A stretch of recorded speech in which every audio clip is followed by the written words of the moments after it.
ఆదరణ పొందుతున్న #1 premium range beauty products ARM pearl beauty. నమస్తే, నేను Keshav. Welcome to Suman TV.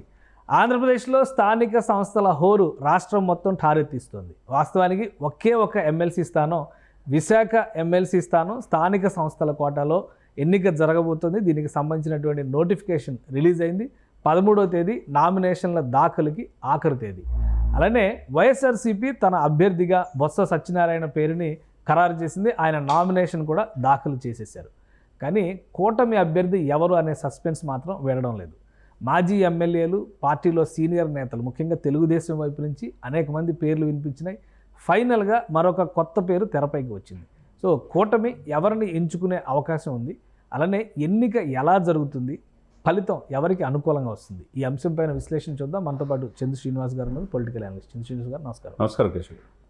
ఒక ఎన్నిక, ఒకే ఒక్క స్థానానికి సంబంధించిన ఎన్నిక, పెద్ద డిఫరెన్స్ ఏం కూడా చూపించింది. ఎందుకంటే శాసన మండలిలో విపరీతమైన మెజారిటీ వైఎస్ఆర్సీపీకి ఉంది. కానీ కూటమి ఒక స్థానాన్ని కూడా వదులుకోవడానికి ఇష్టపడడం లేదు. సో ఎవరిని బరిలో నిలపబోతుంది కూటమి అనేది చాలా సస్పెన్స్గా ఉంది. ఎవరయ్యే అవకాశాలు ఉన్నాయి? డెఫినెట్గా అండి. అంటే ఇప్పుడు ఏ అవకాశాన్ని కూడా వదులుకోవట్లా. గత ప్రభుత్వం మనం చూస్తే మొన్న ఈ మధ్య 10కి 10 ఎవరు ఊహించలా.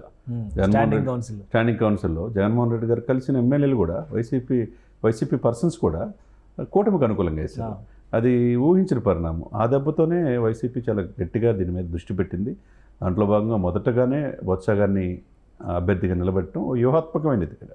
ఎందుకంటే ఆల్రెడీ 841లో 615 దాదాపుగా వైసీపీ వైపే ఉన్నాయి. 841లో 615 వైసీపీ వైపు, కూటమి వైపు ఉంది 215. ఇప్పుడు ఏంటంటే ఇవన్నీ కూడా సిస్టమేటిక్గా జరిగే ఇదిలో కూటమి వ్యూహాత్మకంగా అడుగు వేస్తుందని చెప్పుకోవాలి. ఎందుకంటే ఈ ఎలక్షన్ ఎవరిది సీటు? వంశీకృష్ణ యాదవ్ది. అది ఇప్పుడు ఆల్రెడీ కృష్ణ యాదవ్ జనసేనలోకి వచ్చారు. విశాఖ దక్షిణ నియోజకవర్గం నుంచి ఎమ్మెల్యే గెలిపించుకోవాల్సిన బాధ్యత ఆయనకే ఉంది. కాబట్టి దాంట్లో వ్యూహాత్మకంగా అడుగులేస్తున్నారనేది తెలుస్తుంది. దాంట్లో భాగంగా గతంలో అనకాపల్లి సీట్స్ ట్రై చేసిన టీడీపీలో ఉన్న బైరా దిలీప్ చక్రవర్తి పేరు ప్రస్తుతానికి ఈరోజు బయటకు వచ్చింది. మరి ఇది సాయంత్రం గండి బాబ్జీ అన్నారు, పేర్లు కూడా వినిపించాయి. అనకాపల్లి నుంచి ఇంకో పేరు అన్నారు, మన అన్నారు, ఆయన కూడా పక్కన పెట్టి ఇప్పుడు ఏంటంటే ఇక్కడ తూర్పు కాపు అనే సమాజం ఎక్కువగా ఉంది ఉత్తరాంధ్రలో. దాన్ని క్రైటీరియాగా తీసుకొని ఇప్పుడు బొత్స నిలబెట్టారు. కాబట్టి ఆయన అనకాపల్లిని గతంలో కూడా ఆల్రెడీ ఆల్మోస్ట్ కన్ఫర్మ్ అయింది అన్నప్పుడు నాగబాబు గారి పేరు రావడం, సీఎం రమేష్ గారి పేరు రావడం, వ్యూహాత్మకంగా ఇది తెరమరుగైపోయింది. బైరా దిలీప్ని పక్కన పెట్టేశారు, వేరే క్యాండిడేట్స్ వచ్చారు. ఈ పేరు చూస్తున్నట్టుగా కూటమి తరపున ఈరోజు మార్నింగ్ వచ్చిన సమాచారం. మరి అది సాయంత్రానికి ఏమవుతుందో మనం చూడాలి. ఏదైనా కానండి ఇక్కడ ప్రతి సీటు అంటే ఇప్పుడు మాజీ ఎమ్మెల్యేలు తలపడలేనటువంటి స్థానంలో అసలు రాజకీయంగా అనుభవం లేని, అంటే రాజకీయ అనుభవం ఉండొచ్చు, బట్ ప్రజాప్రతినిధిగా అనుభవం లేనటువంటి నాయకుడిని మరిలో దింపేటువంటి అవకాశాలు ఉన్నాయి కూటమి. ఎందుకంటే బొత్స సత్యనారాయణ ఆయన ఆల్మోస్ట్ వృద్ధుడు క్యాండిడేట్ కదా. మీరు చెప్పిన మాట వాస్తవే. బొత్స ఢిల్లీతో సంబంధాలు ఉన్నాయి. వాళ్ళ ఫ్యామిలీలోనే 2-3 ఎమ్మెల్యేలు ఉన్నారు, 2 ఎంపీలుగా పనిచేశారు. వాళ్ళ భార్య కూడా ఎంపీగా అంతకుముందు చేశారు, మన ఓడిపోయారు. ఆయన రాజకీయంగా కురువృద్ధులు లాంటి వాళ్ళు బొత్స. ఇప్పుడు వాళ్ళ ఫ్యామిలీ మొత్తం జీరోలో ఉంది, ఏ పదవి లేదు. గెలిస్తేనే పదవిలో. అవునవును. కాబట్టి వాళ్ళు వ్యూహాత్మకంగా అందరూ కలిసి ఒకే తాటిపై ఉన్నారు. ఈ సిచ్యువేషన్లో మీరంటే రాజకీయాలకి కొత్త అనేది కాదు. ప్రజారాజ్యం నుంచి ఆయన ఉన్నాడు, తర్వాత జనసేనలో కొన్నాళ్ళు ఉన్నాడు, ఇప్పుడు టీడీపీలో ఉన్నాడు. క్షేత్రస్థాయి అనకాపల్లి కూడా కొన్ని రోజులు ఆయన తిరిగి పర్యటించాడు, ఎంపీ సీట్ వస్తాను. ఇప్పుడు వ్యూహాత్మకంగా ఇతను తీసుకొచ్చి పెడితే అంత తేలిక కాదు బొత్స గారి మీద. అది అర్ధబలం అంగబలం అన్నట్టు ఎక్కడ కూడా డబ్బుకి వెనకాడకూడదు, ఖర్చు పెట్టాలా, అవన్నీ కూడా ఉంటాయి. అది కాకుండా రాజకీయంగా చైతన్యవంతమైన ఉత్తరాంధ్ర ప్రజలు హక్కును చేర్చుకోవాలంటే క్షేత్రస్థాయిలో అందరూ కలిసి పనిచేయాలి. టీడీపీ, జనసేన, బీజేపీ అంత తేలిక కాదు. ఎందుకంటే వీళ్ళకి ఆల్రెడీ 615 ఉన్నాయి.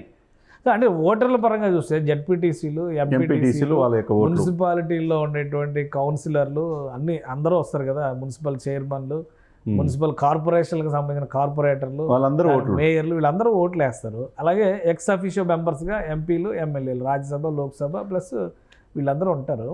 కానీ ఇక్కడ ఉన్న పరిస్థితుల్లో బలం లేకపోయినా అభ్యర్థిని నిలబెట్టడం అనే దాన్ని జగన్మోహన్ రెడ్డి గారు ఒక అధర్మ యుద్ధంతో పోల్చారు. సరే, ఆయన మాజీ ముఖ్యమంత్రిగా ఆయన అనొచ్చు, మేమంతా మాదే కదా, ఇక్కడున్న అరకు ఎంపీ మాదే, అరకు పాడేరు ఎమ్మెల్యేలు కూడా మాయే ఉన్నాయి. మరి ఇంత మా దగ్గర పొట్టుండి మా మీద ఎందుకు ఇట్లా చేస్తారు, మా వాళ్ళని మాకు పెట్టి మాలో చీల్చాలనుకుంటున్నారని అని ఆయన ఆలోచన. మరి గత ప్రభుత్వంలో ఆయన కూడా చేసింది అదే కదా, ఈ పార్టీని ఆ పార్టీని చీల్చి ఏ ప్రధాన ప్రతిపక్షం కూడా ఉండకూడదన్నట్టు వివరించారు కదా. కాబట్టి ఎవరి వ్యూహాలు వాళ్ళకు ఉంటాయి. కాబట్టి ఎంటైర్ ఎపిసోడ్లో ఏంటంటే వంశీకృష్ణ యాదవ్ అనే వ్యక్తి ఉత్తరాంధ్రలో ఆ పార్టీ ఎదుగుదలకు కృషి చేస్తే ఆయన తగిన ప్రాధాన్యత ఇవ్వకపోవడం ఆయన బయటకు వచ్చేసాడు. ఇప్పుడు ఎట్లయినా ఆ సీటు గెలిపించుకోవాలనే కృతనిశ్చయంతో వాళ్ళు ఉన్నారు. అది ఏ విధంగా, ఎందుకంటే మొన్న మనం చూస్తే 10కి 10 స్టాండింగ్ కౌన్సిల్లో వచ్చినాయి. మరి ఆ దెబ్బ ఇదే విధంగా ఇక్కడ పడుతుందా అనేది ఒక ఆలోచన, ఆ భయం కూడా ఎంత సీట్లు ఎక్కువ ఉన్నా ఉంది వాళ్ళకి, అధికార పార్టీలో ఉంది. ఆత్మ ప్రబోధానుసారం ఓటు వేస్తే ఇప్పుడు ప్రధాన ప్రతిపక్షానికి ఎక్కువ స్కోప్ ఉన్నా వాళ్ళకి భయం అనేది కూడా ఉంది. ఇప్పుడు అధికార పక్షం వీళ్ళ చేతిలో ఉంది కాబట్టి మరి వీళ్ళు ఓట్లు ఏ విధంగా వేస్తారు, వీళ్ళు ఎంతమందిని వాళ్ళు నైట్ ఇప్పుడు ఆల్రెడీ క్యాంప్ రాజకీయాలు చీరాల ఓడరేవులో వైసీపీ వాళ్ళు బొత్సగా తీసుకెళ్లారు, కొంతమంది పెట్టుకున్నారని చెప్పేసి అంటున్నారు, కొంతమంది ఏమో అస్సాం వెళ్ళారు అంటున్నారు, కొంతమంది గోవా అంటున్నారు. ఈ క్యాంపు రాజకీయాలకు అడ్డాగా ఉత్తరాంధ్ర ఈ ఎలక్షన్లో మనం చూస్తున్నాం. కాబట్టి మీరు అన్నట్టు 13 తారీఖు లాస్ట్ నామినేషన్స్ అయిపోయినాక, స్క్రూటినీ అయిపోయినాక ఇంకా 15 రోజులు క్యాంపెయిన్ ఉంది. 30వ తేదీన ఓటింగ్ జరుగుతుంది. సో అప్పటి వరకు ఈ క్యాంప్ రాజకీయాల్లో బిజీగా ఉండే అవకాశం ఉంటుందా? డెఫినెట్గా ఉంటుంది కదా.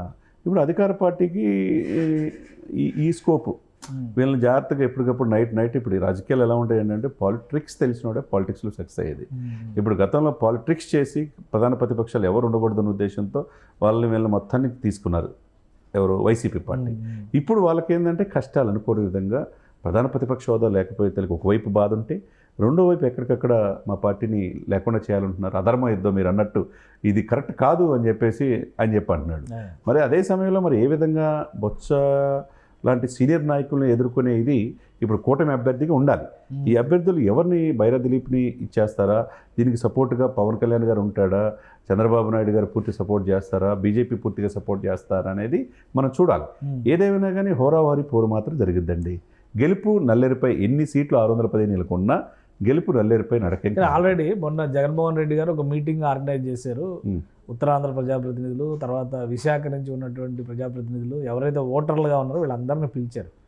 ఆ తర్వాతే స్టాండింగ్ కౌన్సిల్, విశాఖ జీవీఎంసీకి సంబంధించిన స్టాండింగ్ కౌన్సిల్ ఓటింగ్ జరిగింది. 10కి 10 కూటమి గెలిచేసింది. సో అందరూ కూడా కొన్ని కేటగిరీస్లో 66 పైగా ఓట్లు రావడం, 66 ఓట్ల వరకు వస్తే గంటా శ్రీనివాసరావు గారు చెప్పారు వాళ్ళు ఇష్టపడి మాతో కలవాలని మాకు మద్దతు ప్రకటించారు.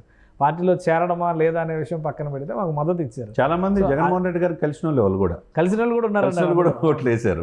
అదే టెక్నిక్ ఇప్పుడు ఎమ్మెల్సీ ఓటింగ్లో కూడా జరుగుతుంది. చేయడానికి ప్రయత్నం చేస్తారు, తప్పేం కాదు. అది ఎవరి వ్యూహాలు వాళ్ళకు ఉంటాయి.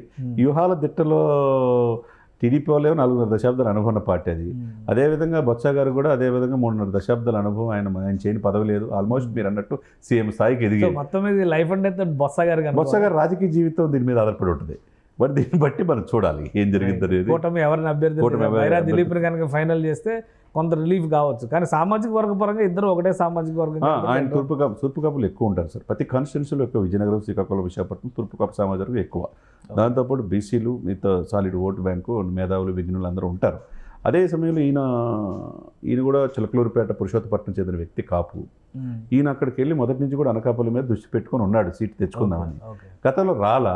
ఆ సింపతి కొంతమందికి ఎమ్మెల్సీ అవకాశంగా పరిణమిస్తే కనుక చూడాలి మరి ఏం జరిగింది అనేది మనం. థ్యాంక్ యూ చంద్ర శ్రీనివాస్ గారు. ఇది ఎమ్మెల్సీ ఎన్నికలకి సంబంధించి కూటమి రాజకీయం వర్సెస్ వైసీపీ రాజకీయం. ఇందులో ముఖ్యంగా బొత్స సత్యనారాయణ గారి పాత్ర కీలకమైనటువంటి పాత్ర అవుతుంది.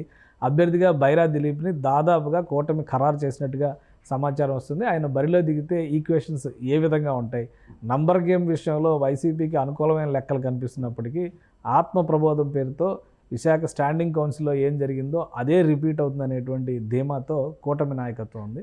ఇక ఓటింగ్ రోజు వరకు వెయిట్ చేయాల్సిందే, ఏం జరగబోతుందో తెలియాలంటే. ఇది special discussion. Keep watching. Suman టీవీలో మీ పర్సనల్ అండ్ బిజినెస్ ప్రమోషన్స్ కోసం కింది నెంబర్కి కాంటాక్ట్ చేయండి.